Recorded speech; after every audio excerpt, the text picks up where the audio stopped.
তো কাচ্চি বিরিয়ানি শেখানোর জন্য চলে এলাম, আপনাদের মাঝে উপস্থিত হলাম। তো দেখুন কি করে কেমন করে কাচ্চি বিরিয়ানি বানানো হচ্ছে। তো চলে এলাম বাটি নিয়ে, মুরগির মাংস নিয়ে, আলু নিয়ে, সব কুটাকাটি করে মশলা সব হাজির করে রেখেছি, রেডি করে রেখেছি। দেখুন এদিকে বাটি নিয়ে নিয়েছি, সব মশলাগুলো একের সাথে নিয়ে নেব। তাই তো আমি প্রথমে রসুন বাটা নিয়ে নিলাম, ব্লেন্ডার করা ছিল, রসুন বাটা নিয়ে নিলাম ব্লেন্ডার করে। তো এদিকে আমার আদা বাটা ছিল, ফ্রিজে রাখা ছিল, আদা বাটাও নিয়ে নিলাম। আদা বাটাগুলো দেখিয়েছি এখনও দিনেই। তো হলুদের গুঁড়ি দিয়ে দিচ্ছি পরিমাণ মতো 2 চা চামচ। আদা বাটাগুলো একটু পরে দিব কারণ বরফ হয়ে আছে। তো লঙ্কার গুঁড়ো দিচ্ছি পরিমাণ মতো 2 চা চামচ, কারণ লঙ্কার গুঁড়োগুলো একদম ঝাল, তাই চিন্তা ভাবনা করে দিতে হচ্ছে।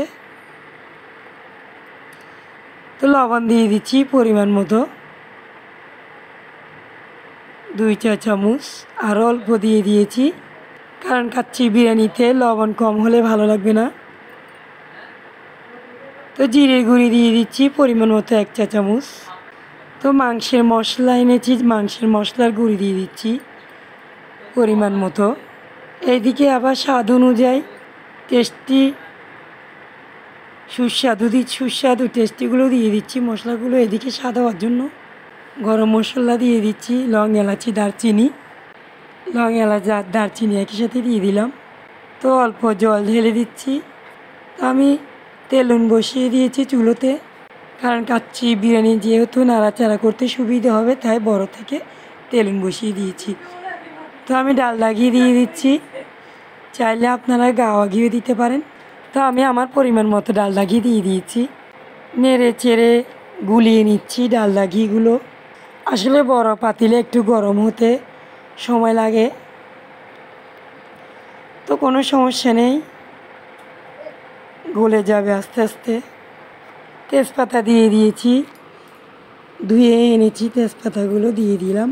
তো যে মশলাগুলো আমি নিয়ে নিয়েছি সব উপকরণ সব দিয়ে দিলাম। তো নেড়ে চেড়ে দিচ্ছি ভালো করে, সব উপকরণ মশলাগুলো দিয়ে একটু জল ঢেলে দিলাম যাতে নিচে পোড়া না লাগে। মশলার বাটিটা ধুয়ে জল ঢেলে দিলাম যাতে পোড়া না লাগে। তো ব্লেন্ডার করেছি ওটাও ধুয়ে জলগুলো দিয়ে দিচ্ছি। রসুন বাটা ছিল, তা আদা বাটাটা এখনও গলেনি কারণ ফ্রিজ থেকে বের করা বরফ শুদ্ধ দিয়ে দিয়েছি। আদা বাটাটা চাক্কা হয়ে আছে, তবে সমস্যা নেই, আস্তে আস্তে গলে যাবে। অল্প জল দিয়ে দিয়েছি যাতে নিচে না পোড়া না লাগে। তো আস্তে আস্তে গটগট করছে, এর ভিতরে আমি পরিমাণ মতো দুধ দিয়ে দিলাম, 1 চামচ দুধ দিয়ে নাড়াচাড়া করে দিলাম। আপনি চাইলে আরও বেশি দিতে পারেন। তো টমেটো সস দিয়ে দিচ্ছি, 2-3টে টমেটো সস দিয়ে দিলাম। অল্প কাঁচা লঙ্কা দিয়ে দিলাম, বেশি দিলাম না কারণ লঙ্কার গুঁড়ো দিয়েছিলাম, ঝাল হয়ে গেলে খাওয়া যাবে না। তো আলু কুটে রাখা ছিল, আলুগুলো দিয়ে দিলাম। আলুগুলো দেওয়ার পর নেড়ে চেড়ে দিচ্ছি ভালো করে। আমি দেখুন তো অনেকটা গটগট করছে, কালারটাও এসে গেছে, কতটা সুন্দর দেখতে। দেখুন ঢেকে দিলাম মজে আসার জন্য আলুগুলো অনেকটা সেদ্ধ হয়ে আসছে, কষিয়ে নিচ্ছি ভালো করে কারণ ওতে মাংস দেওয়া যাবে না, মাংস আগের থেকে ভাজা করা। আবারও ঢেকে দিলাম নেড়ে চেড়ে, ঢাকা তুলে আবারও দেখলাম অনেকটা মজে এলো। তো চাল ধুয়ে এলাম, সেদ্ধ চাল দিয়ে দিলাম। সেদ্ধ চাল দিয়ে দেওয়ার পর নেড়ে চেড়ে দিচ্ছি ভালো করে। দেখুন ঠিক আমার মতো এভাবে আপনারা দিবেন, ভালো লাগবে, দেখতেও সুন্দর, করতে অনেকটা আনন্দ লাগে, তার চেয়ে খেতে আরও মজাদার লাগে। ভালো করে উপরে নিচে আমি নেড়ে চেড়ে দিয়েছি, ঢেকে দিয়েছি, ভেতরে মজে যাবে। আবারও ঢাকা তুলে দেখছি অনেকটা জল টেনে গেছে। অলরেডি সব কিছু দেওয়ার পর কষানো হয়ে গেছে, ভালো করে নেড়ে ছেড়ে দিচ্ছি যাতে নিচে পোড়া না লাগে। তো আমি গরম জল করে রেখেছি, গরম জল ঢেলে দিয়েছি, কারণ গরম জলটা দেওয়াটাই বেটার। ঠান্ডা জল দিলে ঠরে যায়, গটগট করতে একটু সময় লাগে, তাই গরম জলটা দেওয়াটাই বেটার।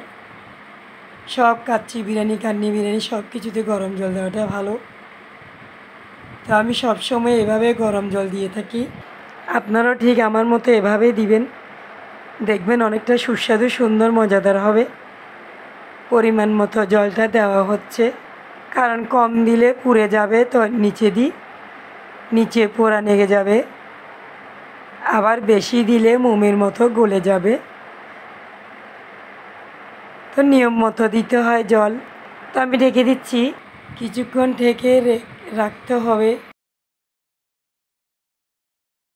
তো 10 মিনিট পর আবার তুলে নিলাম, অনেকটা অলরেডি জল টেনে গেছে। দেখুন, পোড়া লেগে যাওয়ার সম্ভাবনা আছে। তো ওতে আমি গোলাপ জল দিয়ে দিচ্ছি, কেওড়ার জল। কেউ বলে গোলাপ জল, কেউ বলে কেওড়ার জল, তো আমরা গোলাপ জলে বলে থাকি। তো নিচে যাতে পোড়া না লাগে আমি একটু নেড়ে চেড়ে দিচ্ছি। গোলাপ জল দিয়ে দেওয়ার পর ভালো করে উপরে নিচে নেড়ে চেড়ে দিচ্ছি। অনেকটা সুস্বাদু ঘ্রাণ বের হয়ে এসেছে। দেখুন, অনেকটা ধুমো উঠছে, সুরভি ঘ্রাণটা উঠছে। তো অল্প জল লাগবে, তা আমিও আবার পরিমাণ মতো জল দিয়ে দিয়েছি। ভাতগুলো সেদ্ধ হয়নি, কারণ সেদ্ধ চালের ভাত সেদ্ধ হতে অনেকগুলো জল লাগে, তাই আমি অল্প গরম জল রেখে দিয়েছি লাগলে দেওয়ার জন্য। তো এখন লাগছে তাই দিয়ে দিয়েছি, দিয়ে ঢাকা দিয়ে দিয়েছি। তো ঢাকা তুলে দেখছি হালকা অল্প জল আছে। জল থাকতে থাকতে আমি মাংসগুলো চুটিয়ে নিয়েছি, ভেজে কষিয়ে নিয়েছি, ওই মাংসগুলো দিয়ে দিলাম। যতটা বেশি মাংস পরিমাণ দিতে পারবেন ততটা বেশি কাচ্চিটা স্বাদ হয়। তো আমি আমার পরিমাণ মতো যতটা আনতে পেরেছি ততটা দিয়েছি। আপনারা চাইলে আরও বেশি দিতে পারেন। কাচ্চি বিরিয়ানি, কান্নি বিরিয়ানিতে যতটা বেশি মাংস দেওয়া যায় ততটা কাচ্চি বিরিয়ানিটা সুস্বাদু হয়, স্বাদ হয়। প্রতিদিন এলাকাতে মাংস পাওয়া যায়, মজাদার খাবার।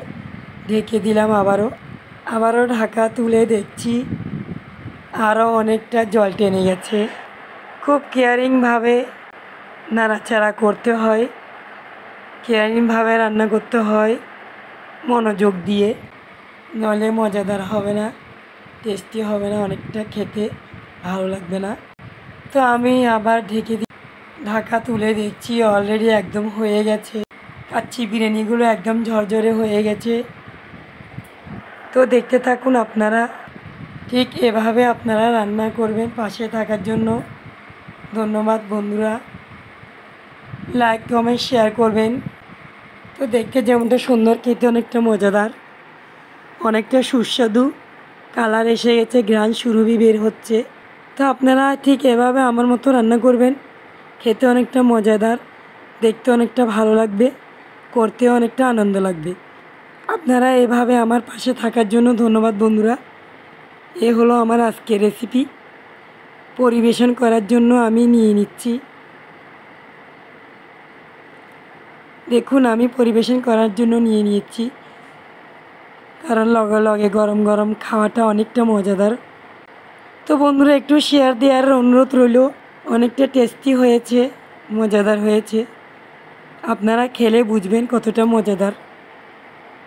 আপনারা ঘরে বসে করুন। গুড বাই বন্ধুরা, ভালো থাকবেন, ধন্যবাদ।